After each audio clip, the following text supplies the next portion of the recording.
Bugun jangovar sport olamida yana bir nechta shov-shuvli bayonotlar ketma-ket yangradi. Avvalo Francis Ngannou Jon Jonsga ochiq murojaat qilib, agar u UFC bilan shartnomasidan ozod bo'lsa, darhol unga xabar berishni so'radi. Bu gap esa yana bir bor katta super jang ehtimoli haqida gaplarni kuchaytirdi. Shu payt UFC o'rta vazn divizionida ham keskinlik oshib bormoqda. Ma'lumotlarga ko'ra, Hamzat Chimayev va Sean Strickland o'rtasidagi chempionlik jangi UFC 328 turnirining asosiy voqeasiga aylanishi mumkin.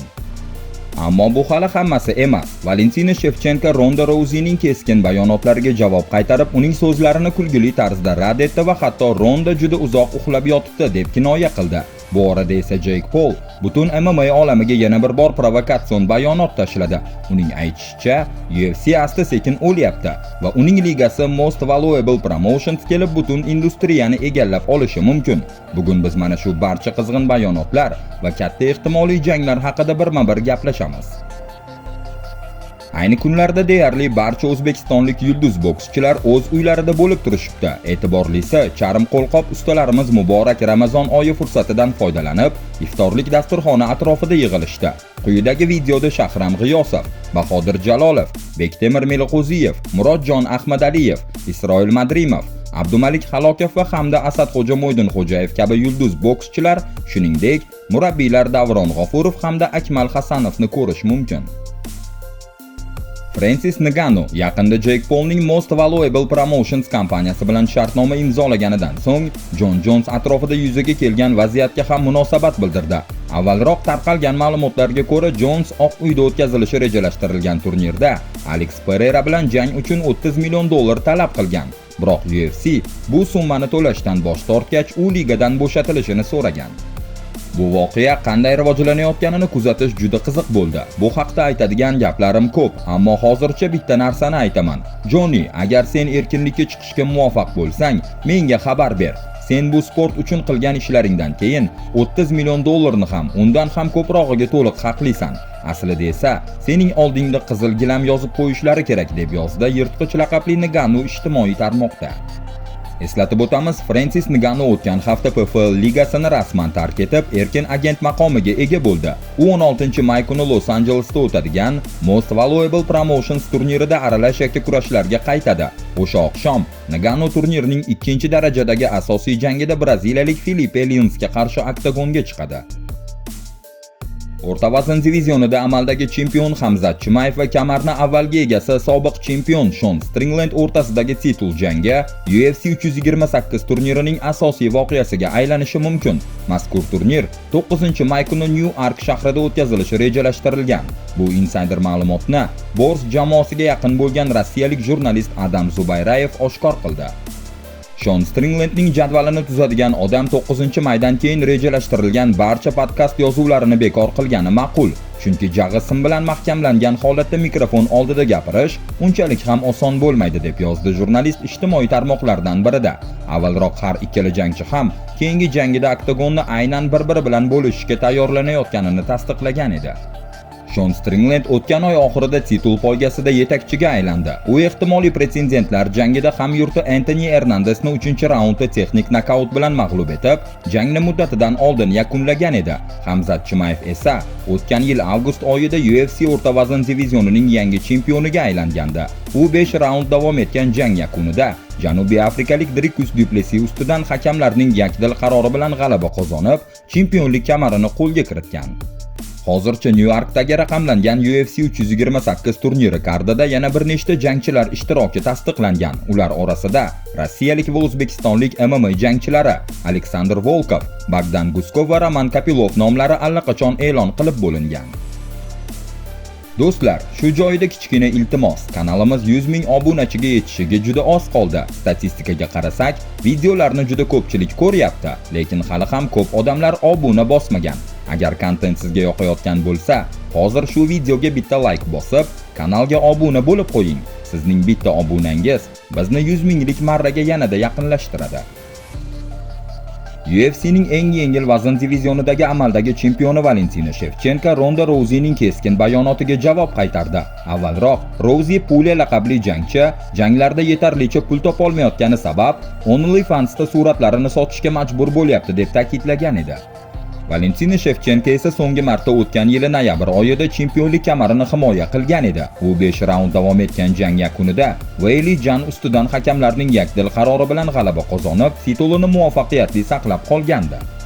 Axir hozir 2026-yil jangchilar OnlyFans'dan foydalanayotgani oddiy hol. Bu muxlislar bilan muloqot qilishning yangi usullaridan biri xolos. Menimcha, Ronda oxirgi jangidan keyin 2016-yildan beri juda uzoq uxladi deb yozdi Shevchenko ijtimoiy tarmoqlardan birida. Ma'lumotlarga ko'ra, Ronda Rousey qariyb 10 yillik tanaffusdan so'ng faoliyatini qayta boshlamoqchi.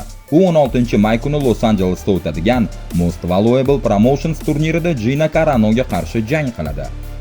Most Valuable Promotions promouterlik kompaniyasi o'zining ilk MMA turnirini o'tkazishga tayyorgarlik ko'ryapti. Kompaniya hammuassisi Jake Paul esa uning ligasi nafaqat MMA industriyasida jiddiy o'yinchiga aylanishiga, balki vaqt o'tib, bu sportda yetakchilikni ham qo'lga olishi mumkinligiga ishonmoqda. MMA hozir juda g'alati holatda. Menimcha UFC asta-sekin so'nib boryapti. MMA esa aynan ularning o'rnini egallash va butun bozorni qo'lga olish uchun kelgan. Bizda butun industriyani silkitib yuborish uchun ulkan imkoniyat bor.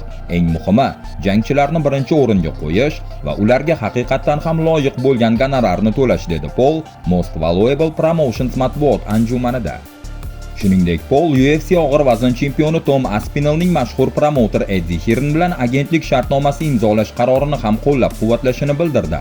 Menimcha, yaqin kelajakda yana ko'plab UFC jangchilari Eddie Hearn bilan hamkorlik shartnomalari tuzayotganini ko'ramiz. Shaxsan men buni ular uchun juda aqlli qadam deb hisoblayman, deya qo'shimcha qildi u. Eslatib o'tamiz, Most Valuable Promotionsning ilk MMA turniri 16-may kuni Los Anjelesda bo'lib o'tadi. Turnirning asosiy kardida esa ikkita katta jang rejalashtirilgan. UFC'ning yarim o'rta vazn divizionidagi top jangchilar Yen Machado Gari va Michael Morales amaldagi chempion Islom Maxachevning keyingi raqibi aynan o'zlari bo'lishiga ishonmoqda. Morales: "Biroz chetroqda o'tir. Sen hali yetarlicha ish qilganing yo'q. Men allaqachon protestni mag'lub etganman va buni yana takrorlashdan mamnun bo'laman. Xoh Braziliyada bo'lsin. Shavkat, tezroq tiklan. Men o'sha revansh jangni xohlayman. Usmon esa bu poygaga hatto yaqin ham kela olmaydi. Men UFC'da Madison Square Garden arenasida debyut qilganimdan beri o'sha kechada Usmon 31 yoshli Colby Covingtonni taslim qildirgan edi. Shundan buyon men ligada 10 ta g'alabaga erishdim. Usmonda esa shu vaqt ichida atigi bitta g'alaba bor. Hozir uning nomini tilga olayotgan odamlar go'yoki boshqa sayyorada yashayotgandek. Keyingi titul jangiga chiqadigan menman. Tomoshani tomosha qilinglar, dedi irlandiyalik jangchi ijtimoiy tarmoqda.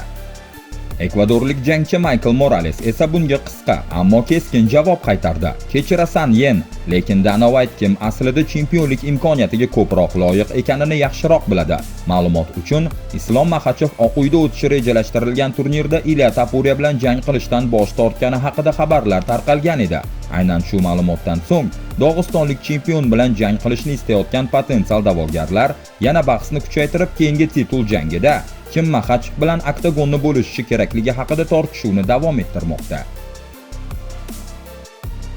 Agar Jon Jones UFC bilan tuzgan shartnomasidan ozod bo'lsa, Jake Paulning Most Valuable Promotions promouterlik kompaniyasi uni ochiq qo'llar bilan kutib olishini va dunyoning eng kuchli ligasi bayrog'i ostida unga to'lashdan bosh tortilgan katta gonorarni berishga tayyor ekanini ma'lum qildi.